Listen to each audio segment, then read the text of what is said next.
Hi everyone, Duncan Smith here of Fitness Solutions Personal Training Center, Lethbridge, Alberta, Canada. If you're local, you can check us out here on 13th Street North. We're right across the street from Green's Pop Shop and tucked in between Players Bench and Tactical Supplies.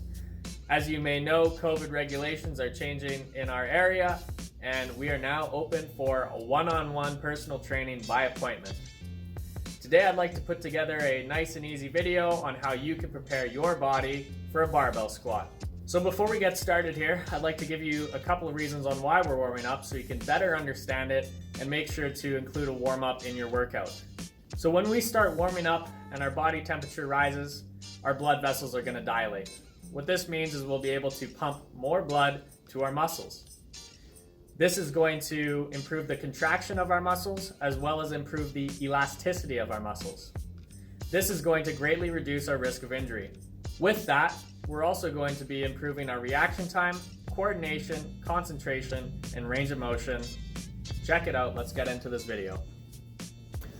So the two most common limiting factors in the squat are mobility in the hips and the ankles, or a combination of the two.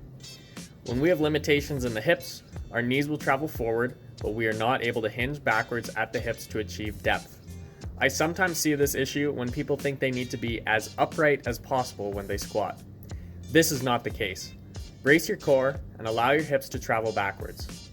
Secondly, and from my experience more commonly, people have limitations in their ankles. This means they don't have the ability to have their knees travel forward over their toes as they descend into a squat. This can lead to excessive hinging of the hips and folding over of the torso, making the movement a good morning instead of a squat.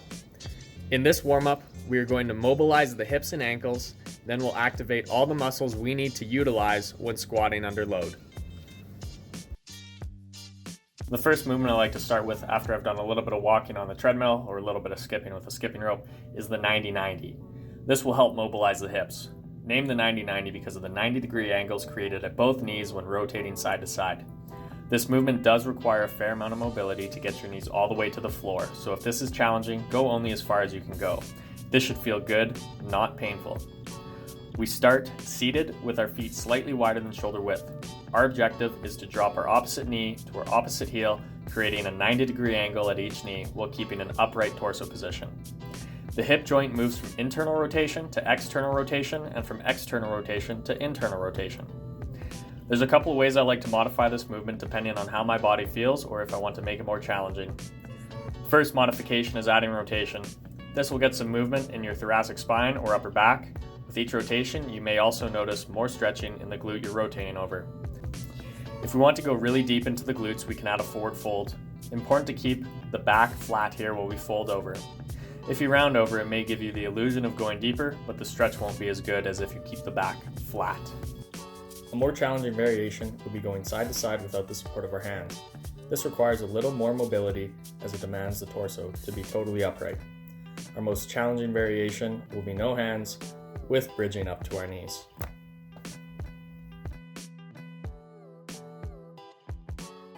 Our second mobilizing movement will be the wide knee child's pose.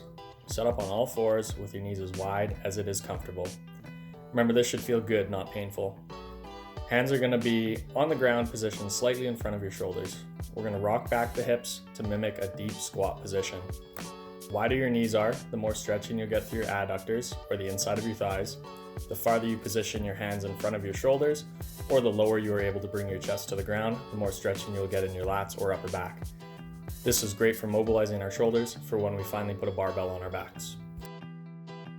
Now we've mobilized the hips, let's get some movement in our ankles. This movement is great for mobilizing our ankles and preparing our knees to travel forward over our toes during the squat. Start off on a high bench. This movement becomes more intense if you start on the lower step of the floor. We're going to position our foot flat on the bench with most of our weight over our forward foot. We're going to push our knees forward until our heels come up off the bench, putting our knee in as much knee flexion as we can. I like to perform 5 reps per leg, letting my heel return to the bench and then pushing my knee forward again over the toes before switching legs. One key to this movement is going to be to allow your calf to be relaxed so we can get into as much ankle flexion as possible. At this point, we should be feeling warm and more mobile. it's time to activate our prime movers, or the muscles that are doing most of the work in the squat.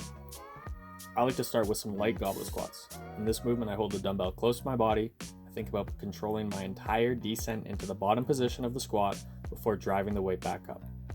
I'm also thinking about bracing my core hard and making sure my hips and torso rise at the same rate when pushing out of the bottom position.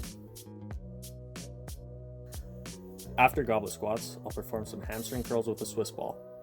In this movement, I'm specifically focusing on the eccentric part of the movement, meaning the lengthening of the hamstrings or when the ball is traveling away from my body, because I believe this greatly reduces the likeliness of a hamstring injury when squatting under load.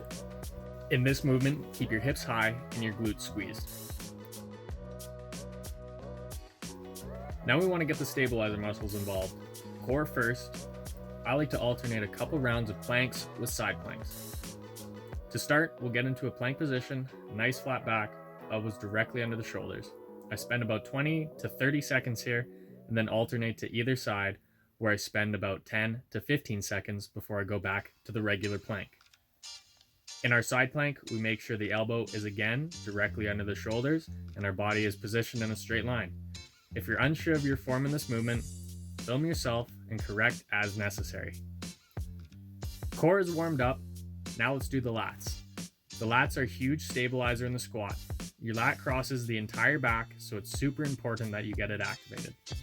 The lat starts in the front of the shoulder, wraps under the arm, and attaches to multiple points along the spine before attaching to the top of your pelvis. I like to set up a resistance band up high, grab onto the band, and get into a hinged position. The hinge position allows me to get into a full overhead range of motion. This will help my shoulders feel good when I get under the barbell, just like in the wide knee child pose we did earlier. We know that the lat is a puller muscle, but it is also responsible for lateral core flexion. So every time I pull the resistance band, I also side bend at the core. So it really is that easy, guys. 10 to 15 minutes, and now we're ready to put the barbell on our back and add some weight. Thanks for watching. Have a good squat session.